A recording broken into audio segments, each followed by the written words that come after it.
서울 강동구에서 갑자기 땅이 꺼지는 사고가 발생했습니다. 차량은 튕겨져 다시 도로 위로 올라왔지만 뒤따르던 오토바이는 미처 피하지 못하고 그대로 추락합니다. 상수도 배관이 파열되면서 2,000톤 넘는 물도 쏟아졌습니다. 싱크홀 안이 그야말로 거대한 뻘이 돼버린 겁니다.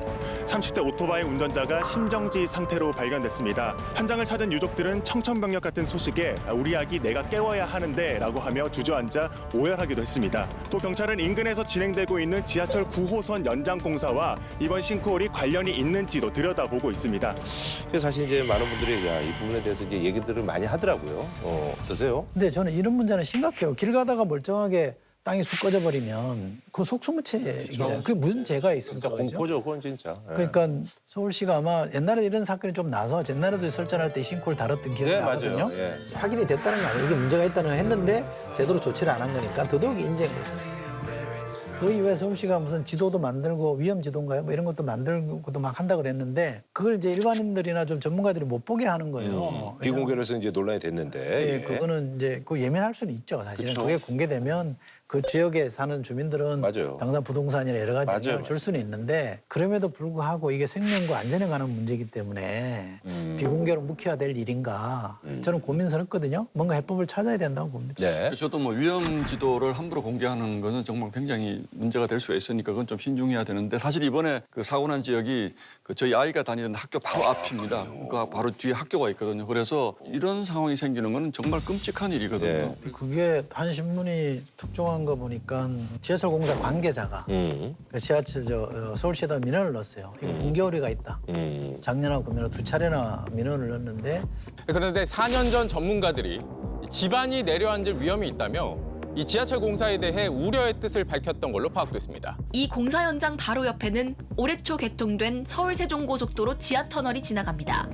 싱크홀이 생긴 곳은 9호선 공사 구간과 고속도로 지하터널이 만나는 지점입니다. 싱크홀이 발생한 곳 지하에서 고속도로 터널과 지하철까지 각종 공사가 지난 수년간 이어진 겁니다. 한국터널환경학회는 서울시에 공문 한 통을 보냈습니다. 9호선 4단계 노선이 서울-세종고속도로 강동구간 지하터널과 가까워 주의가 필요하다는 내용입니다.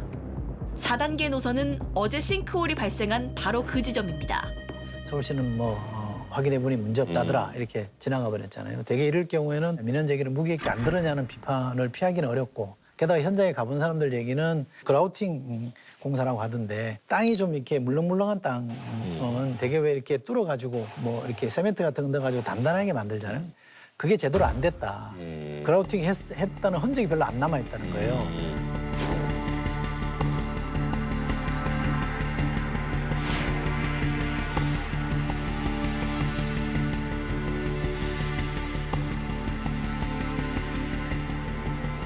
약간 부실 공사가 이루어졌다. 그래서 이거는 전형적인 인지 아니냐. 사전에 시그널을 줬는데 안 받아들여서 무심하게 대응했으니 그래서 서울시도 최선을 다한다고 뭐 하고 있겠지만 이런 경우는 정말 냉정하게 원칙대로 해야 될 것 같아요. 그래서 이 강동구가 지금 여기만 그런 게 아니고 지금 특히 이제 서울시 외곽으로 뻗어나가는 곳은 경기도에서 들어오는 뭐 지하 터널 공사 이런 게 굉장히 많다는 거잖아요, 지금. 그래서 위험지도 전체를 우리가 공개할 필요는 없지만 네. 특별 관리 지역 같은데 이런 데를 좀 설정을 해서 신고가 들어오지 않더라도 서울시가 자체적으로 좀 점검만 같은 걸 만들어서 수시로 가서 뭐 제대로 하고 있는지 네네. 이런 부분들 정말 꼭 좀 해주셨으면 좋겠어요, 이거는. 예. 제가 정부에 몸담아 있을 때 보니까 결국 이제 그 정부를 책임지고 있는 사람이 어디에 관심을 두느냐에 따라서 행정 조직 전체가 이제 관심을 갖느냐 안 갖느냐의 문제거든요. 오세훈 서울시장이 좀 각별한 관심을 가지고 이 문제를 좀 대해주면 좋겠는데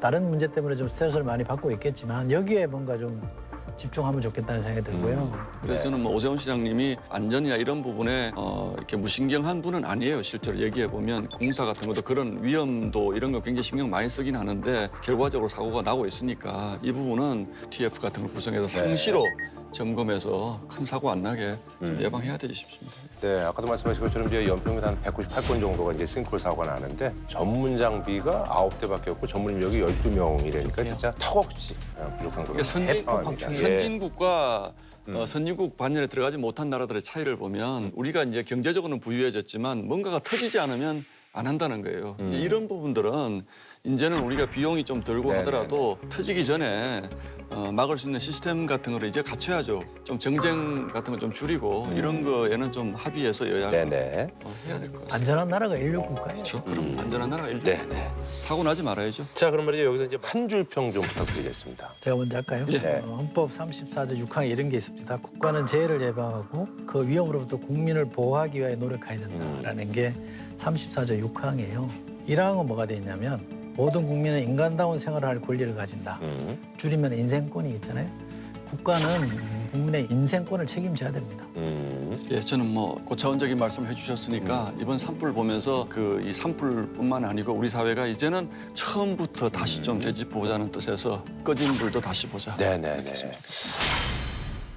여야 각 정당의 정치인이 모여서 현실에 대해서 입장을 아주 가감없이 논하는 시간입니다. 썰전 스페셜 여야의 밤 시작하도록 하겠습니다. 예, 반갑습니다. 예. 정당 의석 순으로 소개를 해드리겠습니다. 지역군 제주는 지금 유채꽃이 아주 만발했는데요. 서울 쪽에 계속 계시느라고 사실 유채꽃 이렇게 감상하실 시간이 없어 보입니다. 자, 제주 번쩍, 서울 번쩍 하고 계시는 더불어민주당 제주시 의뢰 김한규 의원님 모셨습니다. 예, 반갑습니다. 네, 반갑습니다. 자, 그리고 이분이 저기 MBTI가 ESTJ라고 하네요. 예, 외향적이고 현실적이고 이성적인 그리고 또 계획적인 국민의힘 윤희석 전 선임 대변인 모셨습니다. 예. 홍준표 대구시장님이 또 ESTJ 정치인. 아, 그래요? 네. 이렇게 나와 엄격한 있더라고요. 관리자라고 하는데 정치인들의 성격은 알 수가 없어. 그렇죠. 네, 알 수 없죠. 네. 자, 이분 뜨거운 기념으로 오늘도 갖가지 난제들을 녹여나가는 인간쇄빙선 조국혁신당 비례대표 신장식 의원님 모셨습니다. 예, 반갑습니다. 안녕하세요, 김장식입니다. 아, 이분 요즘 뭐 저기 뭐 활약이 대단하시잖아요, 우리. 아, 저? 네네네네. 19대 때 손학규 의원님을 꺾으시고 국회의원 당선되시고 윤 대통령 캠프에서도 같은 또 검사이신 또 인연으로 캠프에서도 활약을 하셨는데 뭔 이유가 됐는지 모르겠습니다만 탈당하고 지금은 50 넘어서 민주투사가 됐다. 뭐 오민씨. 오민씨가 뭐예요? 50 넘어 민주투사된 시장주의자. 제정신이 아닌 인간이 지금 대통령직에 앉아있기 때문에 저걸 빨리 끌어내려야 좀 속된 표현으로 하면 이건 바로 빵에 갈 일이라는 걸 아는 거예요. 빵 속에 윤석열입니다. 석두라고도 하지요. 열받죠? 김용남 개혁신당 전 의원님 모셨습니다. 네, 반갑습니다. 안녕하세요. 김용남입니다. 근데 국회 입성을 한 번밖에 못 하시고 예. 어려운 길을 많이 좀 겪으셨습니다. 예. 뭐 초반 뭐가 뭐 끝발. 그리고 그때 보궐이셨잖아요. 그러니까 또 임기를 그래도 많이 못 채우셨네. 몇 년 하신 거예요, 그러니까? 굳이 또 2년. 뭐 네. 초선이 아니고 0.5선이다 이런 얘기 좀 살짝 맛만 봤네. 제가 보궐이라 그러네. 동질감에 그래도 부러워요. 보궐도 된 게 어디야. 그잖아요. 그래도 원래 그 전부터 좀 다들 아시는 사이세요? 어떠세요?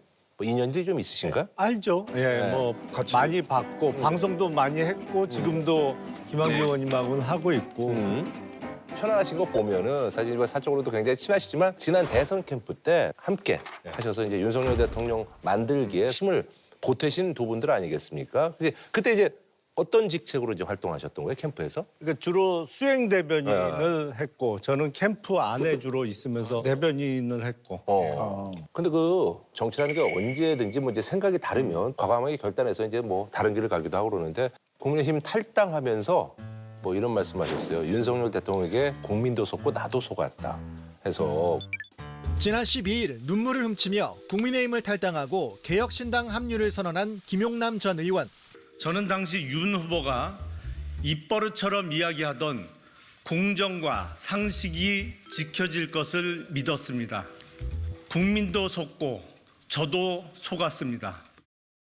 아니 사실은 조금 쌓여가고 있었던 게 있는데 처음에 제일 실망스러웠던 게 2022년 3월 대선에서 승리한 이후에 두 달 동안의 인수위 시절이 있잖아요. 네네네네. 근데 인수위를 마치는데 뭐가 가시적인 어떤 국정 운영의 비전이라든지 이렇게 제시되는 게 없는 거예요. 그래서 왜 이러지? 불안하다. 그러면서 이제 인사나 이런 걸 통해서 생각했던 거하고 너무 다르다라는 생각을 갖게 됐는데 결정적인 원인은 국민의힘 전당대회가 있었어요. 네네네네. 여러 후보가 출마를 했는데 너무 노골적으로 전당대회에 개입하는 거 보고 아하.